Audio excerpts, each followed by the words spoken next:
We're at a perilous time in history right now, a time where people, especially people of color, are being imprisoned and killed through surveillance tactics by police, and companies are profiting millions and billions of dollars off of our online presence. Not all data collection is bad. It's essential to note that if everyday people had access to their data in their hands, so much good could be done for our communities, like crowdsourcing, promoting civic engagement, and fighting against violence. But in the hands of corporations who are using data to actively harm everyday people, that type of data collection is used as surveillance, and that needs to stop. In this video, we're going to walk through tools of resistance that everyday people, researchers, and the in-between have done to successfully mitigate surveillance over our lives. It's important to find these solutions because the more people know about the ways they can fight against surveillance, the higher the chances are for change to occur.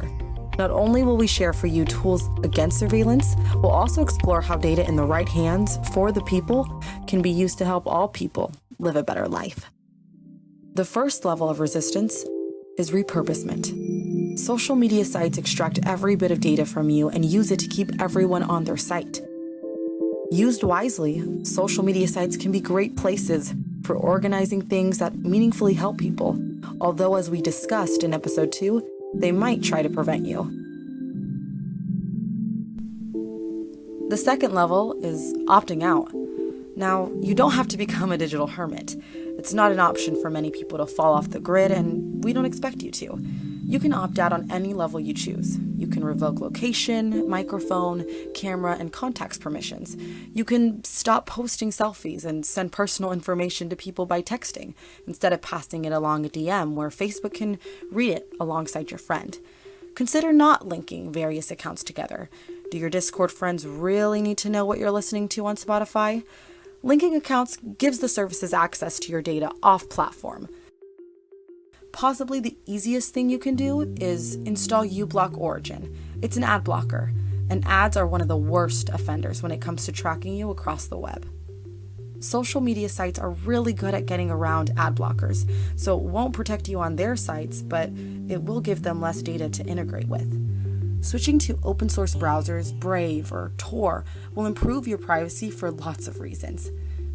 If you're a persuasive person, you might try persuading your friend circles to move your social media usage to Mastodon. Mastodon is a Twitter-like service that's free, ad-free, and privacy-conscious.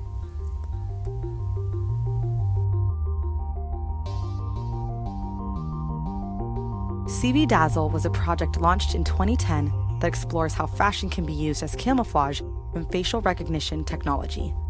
It was neither a product or pattern.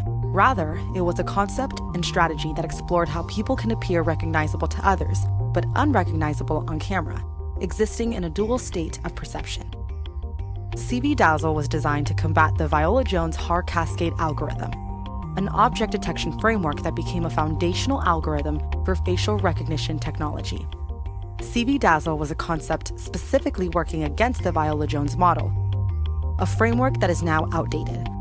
This strategy wouldn't work in today's surveillance landscape, where convolutional neural networks, a much different, more complex type of image recognition, are more prevalent today. A People's Guide to AI is a beginner's guide to understanding AI and other data-driven technologies. Learning about algorithms, artificial intelligence, and other tech frameworks seems difficult and complex. A People's Guide to AI seeks to open up conversation around AI by demystifying, situating, and shifting the narrative about what types of use cases AI can have for everyday people. It's a type of resistance that makes learning about technology accessible. Create an easily readable document at a low cost that gives people comprehensive foundation on data and AI. It has specific care in teaching everyday people about AI and how everyday people can respond to these technologies imposed on us. With these two examples, it's important to note that they focus on accessible methods for people to resist surveillance.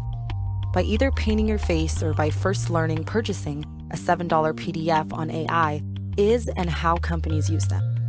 We can observe that by making these methods easy for people to engage in is the first step to resistance. Technology companies will continue to surveil as long as it suits them. These resistance tactics are small. They won't change a lot, it's true. What is essential to understand when engaging in resistance is that it requires a collective group to seriously shake up a system. When more and more people commit to learning about surveillance, how it hurts us, and how we can use technologies in the people's favor, the greater chances we have in combating exploitative practices.